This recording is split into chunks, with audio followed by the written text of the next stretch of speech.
When you talk about freedom, don't point to that beloved parchment, the Constitution, as a symbol of your enduring freedom. It is a representative of a form of government which seemingly no longer exists in this country today. The Constitution has been thrown out the window, the Republic shoved aside and replaced with a democracy. The thing is, most people in this country remain unaware that this is so because they simply do not know the truth, what lies beyond the myths. Your so-called government is not going to tell you either. To even begin to understand what has happened to the Republic, we must look backward in time to a period following the Civil War. We must go back to the year 1871, which was the beginning of the decline of the Republic. When we examine what happened during that time in our history, we begin to piece together this troubling, perplexing puzzle that is America. Only then should we answer as to whether we are indeed a free people or not. The date is February 21st, 1871, and the 41st Congress is in session. I refer you to the Acts of the 41st Congress, Section 34, Session 3, Chapters 61 and 62. On this date in the history of our nation, Congress passed an act titled An Act to Provide a Government for the District of Columbia. This is also known as the Act of 1871. What does this mean? Well, it means that Congress, under no constitutional authority to do so, created a separate form of government for the District of Columbia, which is a 10 square mile parcel of land. The Act of 1871 was passed at a vulnerable time in America.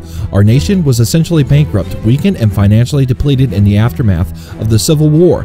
The Civil War itself was nothing more than a calculated front for some petty fancy footwork by corporate backroom players. It was a strategic maneuver by European interests, the international bankers, who were intent upon gaining a stronghold on the neck and the coffers of America.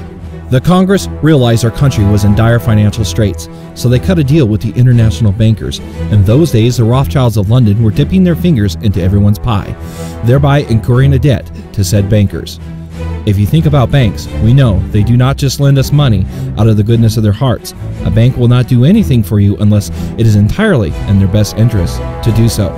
There has to be some sort of collateral or some string attached which puts you and me into a subservient position.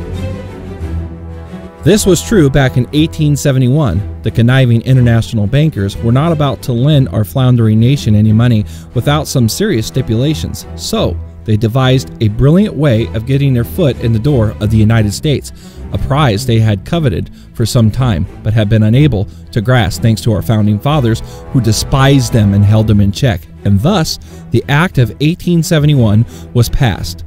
In essence, this act formed the corporation known as the United States. Note the capitalization because it is important.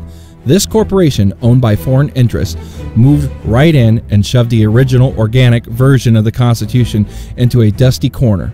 With the Act of 1871, our Constitution was defaced in the sense that the title was block capitalized and the word for was changed to the word of in the title. The original Constitution drafted by the Founding Fathers was written in this manner: the Constitution for the United States of America.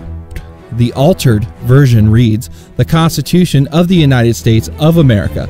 It is the corporate constitution. It is not the same document you might think it is. The corporate constitution operates in an economic capacity and has been used to fool the people into thinking it is the same parchment that governs the republic. It absolutely is not.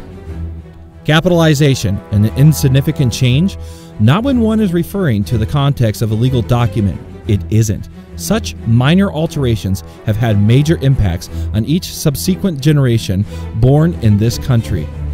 What the Congress did with the passage of the Act of 1871 was create an entirely new document, a constitution for the government of the District of Columbia.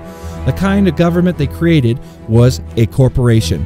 The new, altered constitution serves as a constitution of the corporation and not that of America. Think about that for a moment. Incidentally, this corporate constitution does not benefit the Republic. It serves only to benefit the corporation. It does nothing good for you or me, and it operates outside of the original Constitution. Instead of absolute rights guaranteed under the organic Constitution, we now have relative rights or privileges. One example of this is the sovereign's right to travel, which has been transformed under corporate government policy into a privilege which we must be licensed to engage in. This operates outside of the original Constitution. So, Congress committed treason against the people, who were considered sovereign under the Declaration of Independence and the organic Constitution. When we consider the word sovereign, we must think about what that word means. So, what does sovereign mean to you? According to Webster's dictionary, sovereign is defined as chief or highest supreme, supreme in power, superior in all to all others, independent of and unlimited by any other, possessing or entitled to original and independent authority or jurisdiction. In other words, our government was created by and for sovereigns, the free citizens who were deemed the highest authority. Only the people can be sovereign. Remember that. Government cannot be sovereign. We can also look to the Declaration of Independence, where we read, "Government is subject to the consent of the governed." That's supposed to be us, the sovereigns. Do you feel like a sovereign nowadays?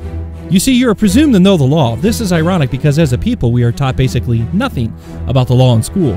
We are made to memorize obscure factoids and paragraphs here and there, such as the preamble, and they gloss over the Bill of Rights. But we are not told about the law, nor do our corporate government schools delve us into the Constitution in any great depth. After all, they were put into place to indoctrinate and dumb down the masses, not to teach us anything. We were not told that we were sold out to the foreign interest and made beneficiaries of the debt incurred by Congress to the international bankers. For generations, American citizens have had the bulk of their earnings confiscated to pay on a massive debt that they as a people did not incur. There are many, many things the people have not been told. How do you feel about being made a beneficiary of someone else's massive debt without your knowledge or consent? Are we going to keep going along with this? When you hear some individuals say the Constitution is null and void, think about how our government has transformed over time from a municipal or service-oriented entity to a corporate or profit-oriented entity. We are living under the myth that this is lawful, but it is not. We are being ruled by a de facto or unlawful form of government, the corporate body of the deathmongers, the controllers. With the passage of the Act of 1871, a series of subtle and overt deceptions were set in motion, all in conjunction and conclusion with the Congress, who knowingly and deliberately sold the people down the river. Did they tell you this in government school? I doubt it. They were too busy drumming the fictional version of history into your brain and mind. By failing to disclose what they did to the American people, the people became ignorant of what is happening. The United States government is basically a corporate instrument of the international bankers. This means you are owned by the corporation from birth to death. The corporate United States also holds ownership of all your assets, your property, and yes, even your children. Does this sound untrue? Think long and hard about all those bills you pay, all those various taxes and fines and licenses you must pay for. Yes, they got you by the pockets.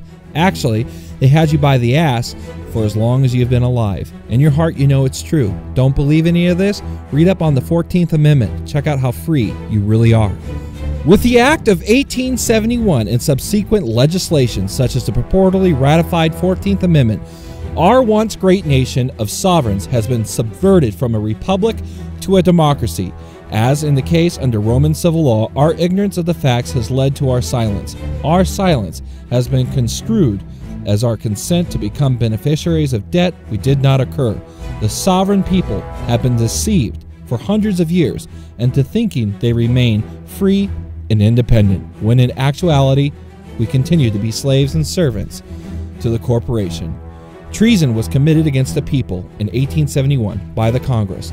This could have been corrected through the decades by some honest men, assuming there were some. But it was not, mainly due to the lust for money and power. Nothing new there. Are we to forgive and justify this crime against the people?